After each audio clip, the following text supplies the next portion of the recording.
Assalamualaikum warahmatullahi wabarakatuh. Bismillahirrahmanirrahim.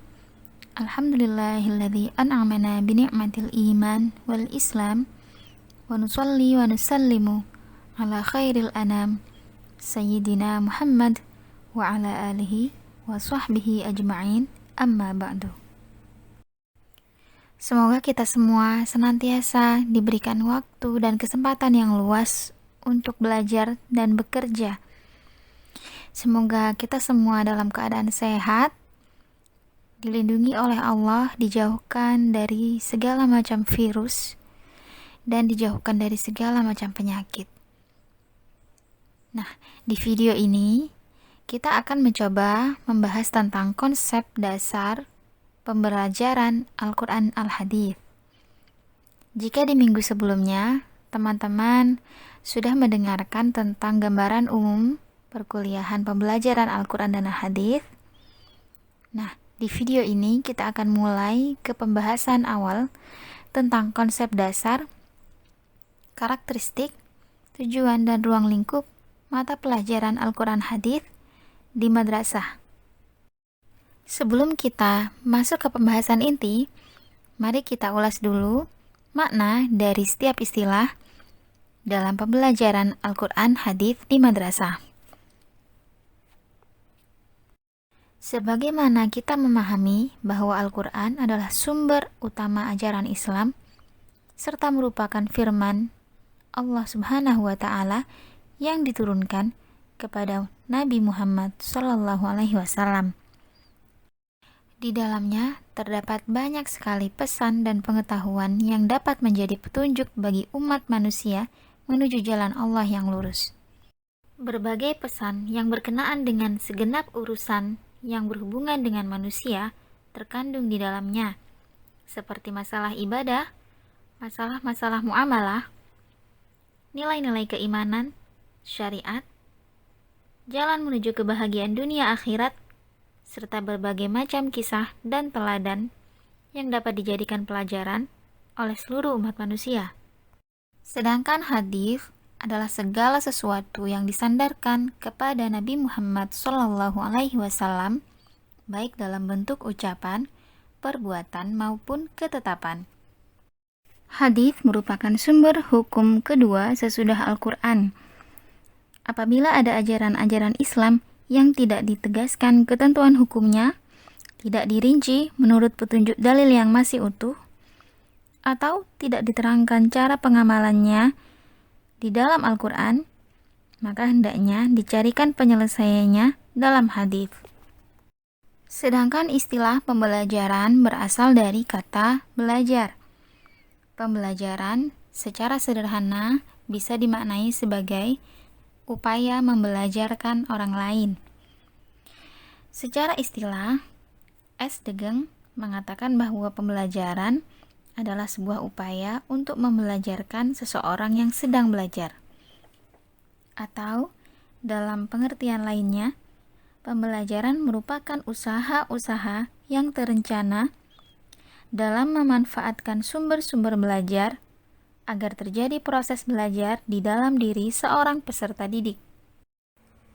Mata pelajaran Al-Quran Hadits adalah unsur mata pelajaran pendidikan agama Islam yang terdapat di jenjang madrasah ibtidaiyah, madrasah tsanawiyah, sampai madrasah aliyah yang memberikan pendidikan kepada siswa agar dapat memahami isi dari Al-Quran dan Hadits serta bagaimana menerapkannya di dalam kehidupan sehari-hari. Keberadaan mata pelajaran Al-Quran Hadits adalah bagian integral yang tak terpisahkan dalam rumpun ilmu pendidikan agama Islam yang diajarkan di madrasah, serta bertujuan untuk mengembangkan potensi peserta didik agar menjadi manusia yang beriman dan bertakwa kepada Tuhan Yang Maha Esa. Hal ini sebagaimana yang tercantum dalam Undang-Undang Republik Indonesia Nomor 20 Tahun 2003 tentang Sistem Pendidikan Nasional.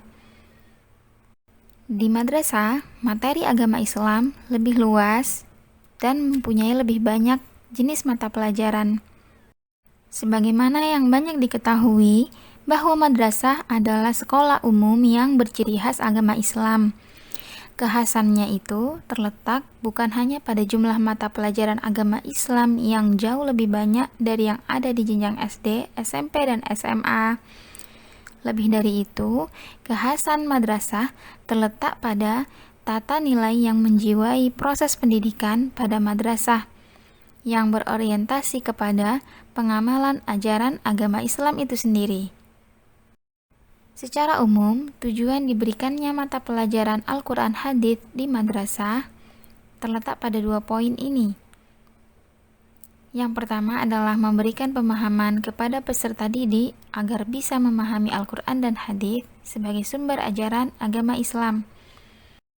Dengan ini, siswa-siswa di madrasah diarahkan agar dapat menjadikan nilai-nilai Al-Quran dan Hadits sebagai sumber utama ajaran agama Islam, agar menjadi petunjuk dan pedoman dalam kehidupan mereka sehari-hari. Ini berkaitan dengan poin kedua, bahwa fungsi dan tujuan mata pelajaran ini diberikan di madrasah adalah memberikan pemahaman yang baik kepada para peserta didik agar dapat mengamalkan isi kandungan Al-Quran dan Hadits sebagai petunjuk dan landasan dalam kehidupan sehari-hari. Sehingga para peserta didik di madrasah tidak hanya pandai membaca Al-Quran ataupun Al-Hadits dengan baik dan benar, tetapi juga mampu mempelajari, memahami maknanya, meyakini kebenarannya, dan mengamalkan ajaran-ajaran dan nilai yang terkandung di dalamnya sebagai petunjuk dan pedoman dalam seluruh aspek kehidupannya. Kedua fungsi dan tujuan tersebut tidak akan dapat tercapai tanpa sebuah proses penting yang dinamakan dengan pembelajaran. Inilah mengapa pembelajaran Al-Quran Hadits menjadi sebuah materi yang sangat penting untuk dikuasai oleh para calon sarjana pendidikan agama Islam sebelum nantinya mereka mempraktikkan ilmunya sebagai guru. Karakteristik mata pelajaran Al-Quran Hadits dapat dijelaskan dalam 5 poin penting berikut ini. Yang pertama adalah qat'i.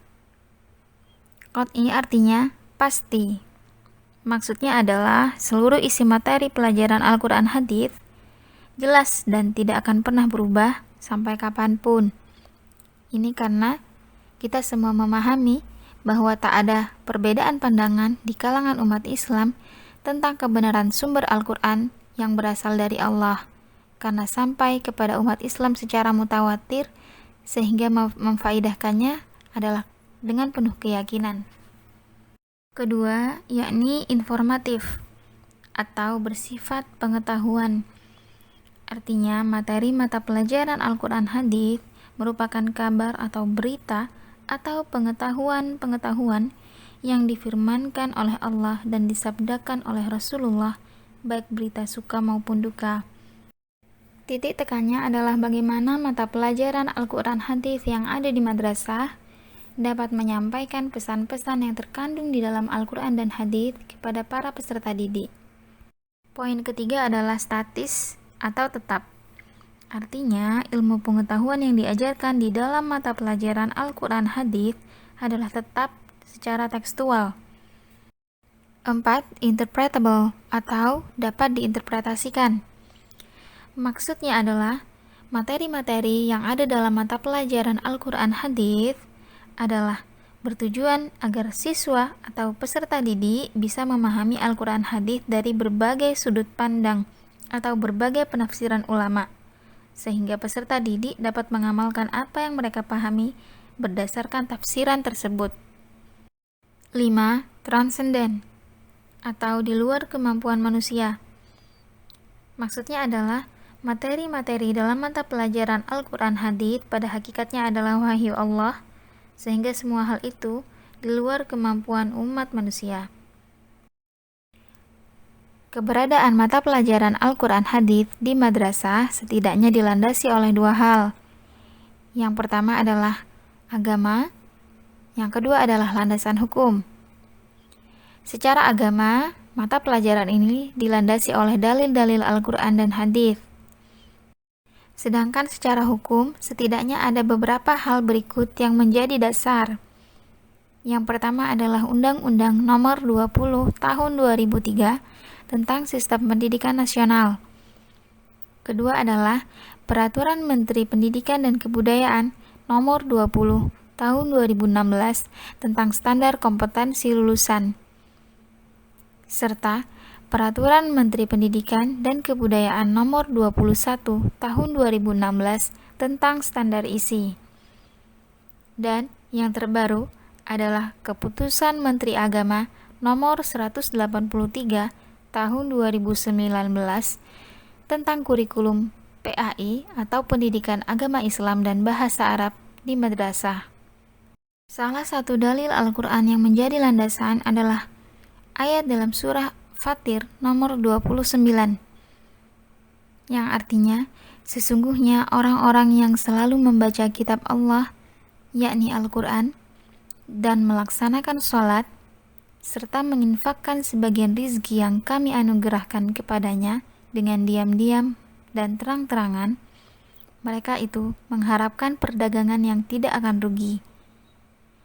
Dalam ayat ini, Allah menerangkan bahwa sesungguhnya orang-orang yang selalu membaca kitab Allah, yakni yang dimaksud adalah Al-Quran ya, serta mendirikan sholat, menafkahkan sebagian dari rizki mereka yang dianugerahkan oleh Allah kepada mereka dengan diam-diam maupun secara terang-terangan, mereka adalah mengharapkan perniagaan yang tidak rugi, kata Allah. Ini bermakna agar Allah menyempurnakan kepada mereka pahala mereka dan menambah kepada mereka karunia Allah. Melalui ayat ini, Allah menerangkan bahwa sesungguhnya orang-orang yang selalu membaca kitab Allah, yaitu Al-Quran, serta mendirikan sholat, menafkahkan sebagian dari rizki mereka yang Allah anugerahkan kepada mereka, baik itu secara diam-diam maupun secara terang-terangan, maka mereka itu mengharapkan perniagaan yang tidak rugi, kata Allah. Ini menyiratkan bahwa Allah memberikan keutamaan kepada mereka yang mempelajari sekaligus membaca kitab Allah, yakni Al-Quran. Di situ juga tertera bahwa Allah mengatakan mereka yang membaca kitab Allah, yakni Al-Quran, maka apabila mereka berniaga tidak akan merugi. Artinya Allah memberikan pahala dan karunia-Nya kepada mereka.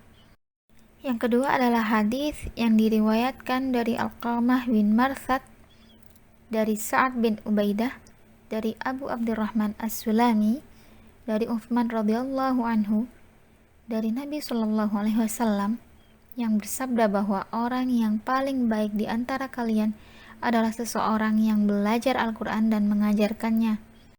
Ungkapan Rasulullah yang berbunyi dalam sabda beliau tersebut, yakni khairukum man ta'allamal Qur'ana wa 'allamahu, dapat menjadi dasar motivasi yang tinggi bagi kita semua untuk mempelajari, mengajarkan, dan mengamalkan Al-Quran.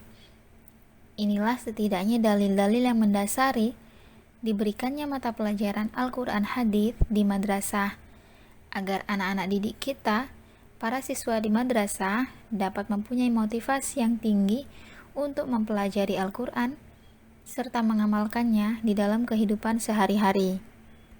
Secara hukum, landasan mata pelajaran Al-Quran hadis di madrasah dapat dimulai dari Undang-Undang Dasar Negara Republik Indonesia tahun 1945. Mari kita buka pada pasal 31, yang di sana dijelaskan poin-poin penting berkaitan dengan pendidikan. Pada pasal 31 ayat 3, di situ dijelaskan bahwa pemerintah mengusahakan dan menyelenggarakan suatu sistem pendidikan nasional yang meningkatkan keimanan dan ketakwaan serta akhlak mulia dalam rangka mencerdaskan kehidupan bangsa yang diatur dengan undang-undang. Poin penting dalam pasal 31 ayat 3 adalah kata keimanan dan ketakwaan serta akhlak mulia. Artinya, negara Republik Indonesia telah menjamin diberlakukannya mata pelajaran yang berkaitan dengan penanaman nilai-nilai keimanan dan ketakwaan kepada Tuhan Yang Maha Esa, serta untuk menanamkan akhlak mulia kepada para peserta didik yang menempuh jenjang pendidikan di Indonesia. Inilah kemudian yang menjadi dasar adanya mata pelajaran agama Islam di madrasah. Ini sejalan dengan nilai-nilai Pancasila pada sila pertama, yakni ketuhanan yang Maha Esa. Dalam rangka mewujudkan, mengimplementasikan sila pertama, negara kita memberikan mata pelajaran agama di sekolah. Nah, dalam hal itu pula, rumpun ilmu agama Islam menjadi ciri khas di madrasah, yakni dalam rangka menerapkan nilai-nilai keimanan dan ketakwaan sebagaimana yang diamanahkan di dalam Dasar Negara Republik Indonesia pada sila pertama. Selanjutnya dalam Undang-Undang Republik Indonesia Nomor 20 Tahun 2003 tentang Sistem Pendidikan Nasional. Di dalam pasal 37 ayat 1 dicantumkan bahwa kurikulum pendidikan dasar dan menengah wajib memuat setidaknya yang pertama adalah pendidikan agama, pendidikan kewarganegaraan, bahasa, matematika, ilmu pengetahuan alam, ilmu pengetahuan sosial, seni dan budaya, pendidikan jasmani dan olahraga, keterampilan atau kejuruan, dan muatan lokal. Perhatikan di sana, pendidikan agama ada di poin pertama. Itu artinya, mata pelajaran agama sesungguhnya telah diatur di dalam Undang-Undang Republik Indonesia tentang Sistem Pendidikan Nasional bahwa ia wajib diberikan kepada seluruh anak didik yang bersekolah dan menempuh pendidikan di setiap jenjang pendidikan dasar dan menengah. Selanjutnya, Peraturan Menteri Pendidikan dan Kebudayaan Republik Indonesia Nomor 20 Tahun 2016 tentang standar kompetensi lulusan pendidikan dasar dan menengah. Di sana tercantum bahwa lulusan SD, MI, SDLB atau paket A, jenjang SMP, MTS, SMPLB atau paket B, dan jenjang SMA, MA, SMALB atau paket C, wajib memiliki kompetensi pada dimensi sikap sebagaimana berikut, yakni yang pertama adalah beriman dan bertakwa kepada Tuhan Yang Maha Esa. Hampir di setiap jenjang, baik dari jenjang SD dan MI dan sederajat sampai jenjang SMA dan MA dan sederajat, nilai-nilai keimanan dan ketakwaan kepada Tuhan Yang Maha Esa selalu tertera di sana. Artinya, ilmu agama Islam memang merupakan mata pelajaran yang berdasar dan berlandaskan kepada Peraturan Menteri Pendidikan dan Kebudayaan yang berlaku di Indonesia. Ini menunjukkan sifat legalitas mata pelajaran agama Islam di madrasah. Kemudian di dalam Peraturan Menteri Pendidikan dan Kebudayaan Republik Indonesia Nomor 21 Tahun 2016 tentang standar isi pendidikan dasar dan menengah yang memuat tentang tingkat kompetensi dan kompetensi inti sesuai dengan jenjang dan jenis pendidikan tertentu.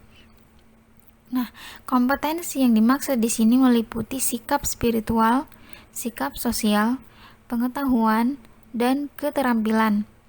Di sini dijelaskan ruang lingkup materi yang spesifik untuk setiap mata pelajaran yang dirumuskan berdasarkan tingkat kompetensi dan kompetensi inti untuk mencapai kompetensi lulusan minimal pada jenjang dan jenis pendidikan tertentu.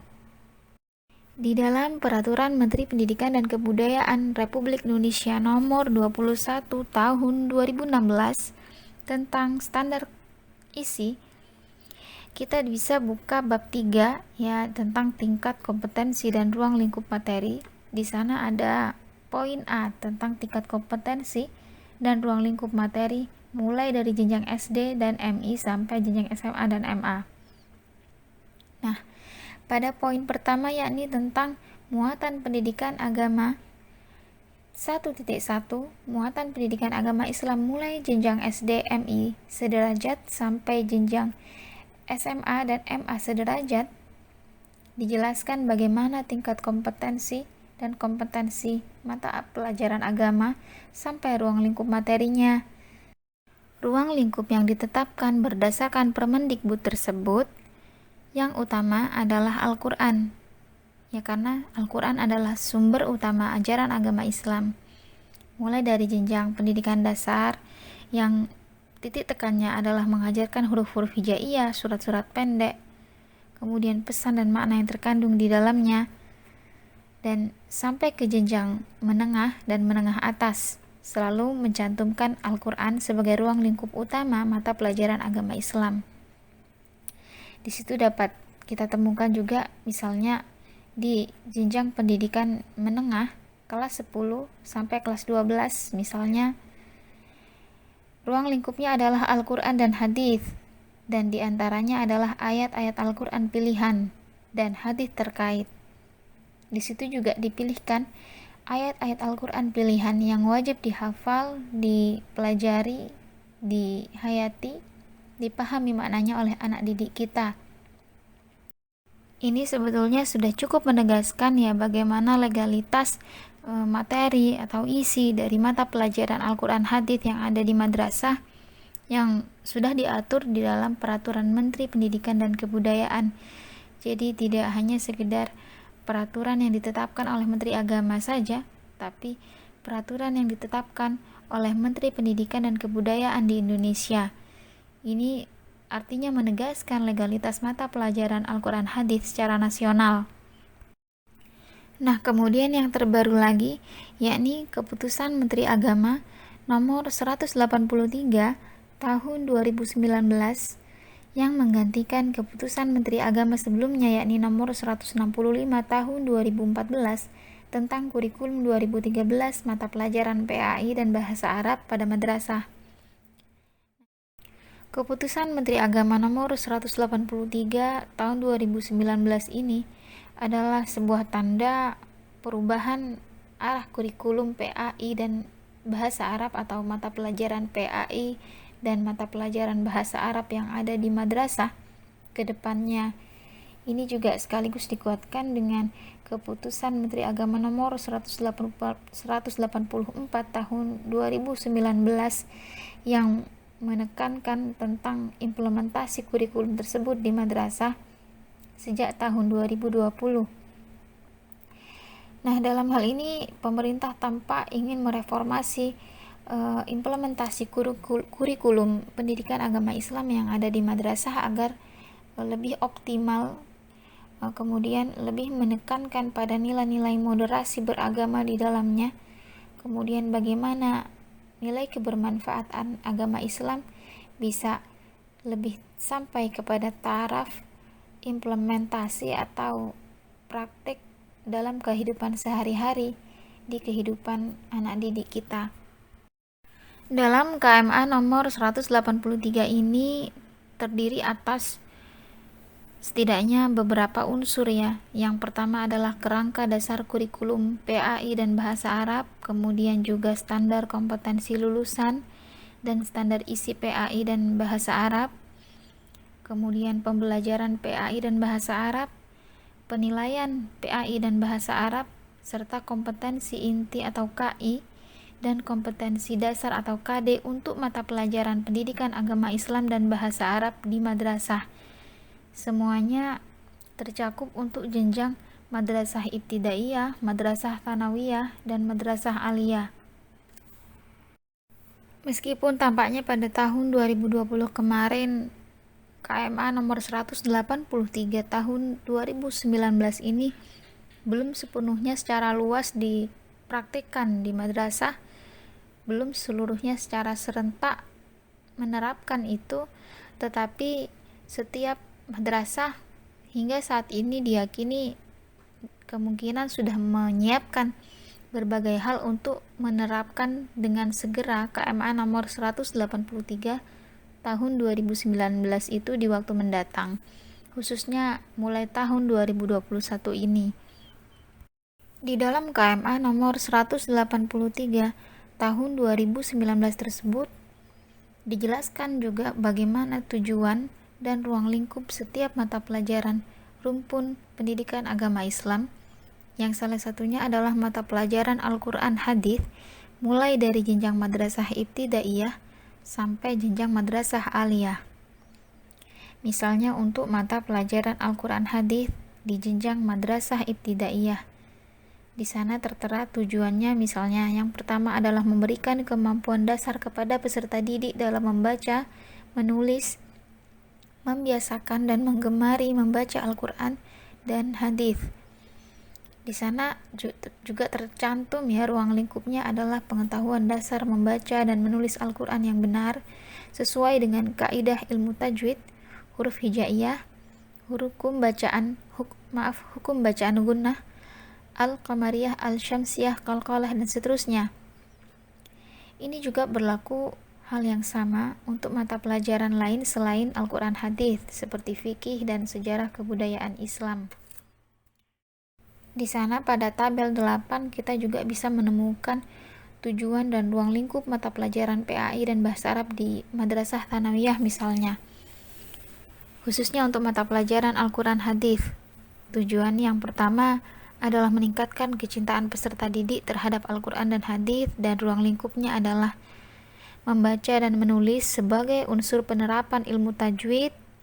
Kemudian terkait hukum bacaan mad tabi'i, mad wajib muttasil, mad jaiz munfasil dan seterusnya. Artinya di dalam KMA nomor 183 tahun 2019 ini sudah tercantum dengan lengkap bagaimana ruang lingkup materi yang disediakan untuk setiap mata pelajaran rumpun PAI dan Bahasa Arab. Kemudian dalam penyiapan guru di bidang agama Islam, perguruan tinggi agama Islam bersandar kepada standar kompetensi lulusan dan capaian pembelajaran lulusan jenjang sarjana yang diterbitkan oleh Dirjen Pendis pada tahun 2018 hingga kini ya. Yakni profil utamanya adalah lulusan PAI sebagai pendidik mata pelajaran PAI pada sekolah atau madrasah, peneliti dan pengembang bahan ajar PAI yang berkepribadian baik, berpengetahuan luas dan mutakhir di bidangnya, serta mampu melaksanakan tugas dan bertanggung jawab berlandaskan ajaran dan etika keislaman, keilmuan dan keahlian.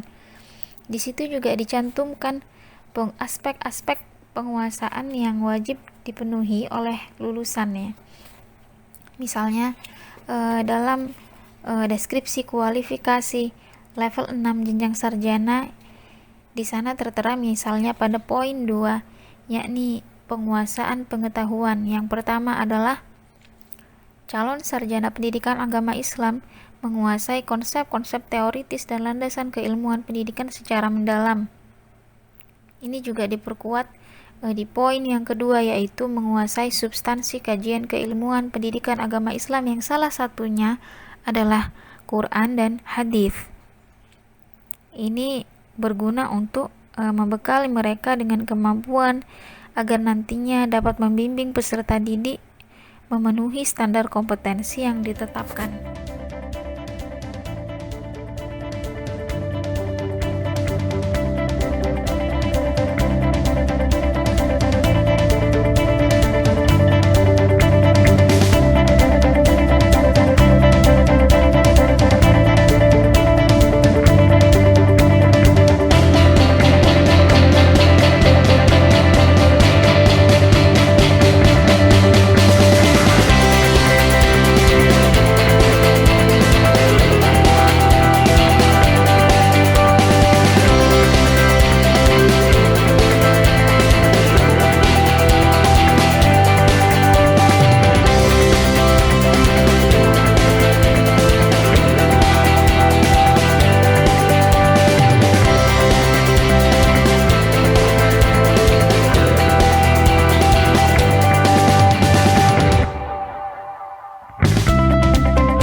Kemudian yang menjadi pertanyaan menarik adalah mengapa atau apa yang melandasi perubahan KMA atau Keputusan Menteri Agama nomor 165 tahun 2014 menjadi Keputusan Menteri Agama nomor 183 tahun 2019. Nah, pertanyaan ini sempat mengemuka di tahun 2020 kemarin. Kalau KMA atau Keputusan Menteri Agama tahun 2014, KMA nomor 165 tahun 2014 tentang kurikulum 2013 mata pelajaran PAI dan bahasa Arab di madrasah. Ini yang digantikan dengan Keputusan Menteri Agama nomor 183 tahun 2019 tentang kurikulum pendidikan agama Islam dan bahasa Arab di madrasah. Yang pertama adalah penataan kembali distribusi materi yang tumpang tindih antar jenjang dan antar kelas. Kalau dilihat di dalam kurikulum sebelumnya, yakni kurikulum 2013 mata pelajaran PAI dan bahasa Arab yang versi KMA nomor 165 tahun 2014, di sana ada materi Al-Quran hadis pada peminatan keagamaan, ya, khususnya Madrasah Aliyah peminatan keagamaan. Ada materi-materi yang tumpang tindih seperti materi tafsir, ilmu tafsir, materi hadis, ilmu hadis, gitu ya. Ada pengulangan nama materi pelajaran di situ. Ada Quran hadis, tafsir, ya. Ada Quran hadis, hadis di dalam KD-nya. Nah, sedangkan di struktur kurikulum tidak disebutkan bagaimana pemisahannya. Di sana hanya disebutkan misalnya mata pelajaran Quran hadis 4 jam pelajaran. Dan kemudian di bawahnya ada keterangan mata pelajaran Quran hadis peminatan keagamaan, kontennya adalah mata pelajaran tafsir 2 jam dan mata pelajaran hadis 2 jam. Nah, di versi yang terbaru, yakni versi KMA nomor 183 tahun 2019, mata pelajaran tersebut dipisah, yakni ada mata pelajaran ilmu tafsir, ilmu hadis, ada juga mata pelajaran tafsir dan mata pelajaran hadis yang dijadikan satu dalam Al-Quran hadis, tetapi pada hakikatnya 2 mata pelajaran dan bisa diampu oleh 1 atau 2 guru. Nah, ini bedanya, ya. Ini untuk menegaskan pemisahan atau batas antara keduanya. Jadi kalau di peminatan keagamaan di jenjang Madrasah Aliyah, di sana ada mata pelajaran khusus yang dibedakan, yaitu ilmu tafsir sendiri, ada ilmu hadis sendiri. Ini penguatan fungsi mata pelajaran ilmu tafsir dan ilmu hadis khususnya pada peminatan keagamaan. Yang kedua adalah perumusan level kompetensi yang ditingkatkan lebih tinggi lagi, yakni untuk membekali peserta didik kita agar lebih berorientasi kepada kemampuan berpikir kritis dan inovatif. Kalau kita perhatikan di KD-KD atau kompetensi dasar yang ada di dalam KMA nomor 183 tahun 2019, sebagian besar KD-nya adalah menganalisis. Ya, di sana disebutkan kata menganalisis, artinya siswa sudah ada peningkatan dari aspek kompetensi sebelumnya, ya. Kompetensi yang ingin dicapai, yakni lebih mengarahkan siswa agar berpikir kritis dan inovatif. Latar belakang selanjutnya mengapa terjadi perubahan ke KMA nomor 183 adalah penataan kesinambungan dan keselarasan perumusan antara KD1 sikap spiritual, KD2 sikap sosial, KD3 pengetahuan, dan KD4 keterampilan. Kemudian juga di sana latar belakangnya juga adalah pemerintah ingin menguatkan mata pelajaran PAI dan bahasa Arab pada aspek sikap dan keterampilan beragamanya, ya, dibanding pengetahuan dan kognitifnya. Di situ tampak sekali bagaimana titik tekannya adalah pada aspek sikap dan keterampilan beragama.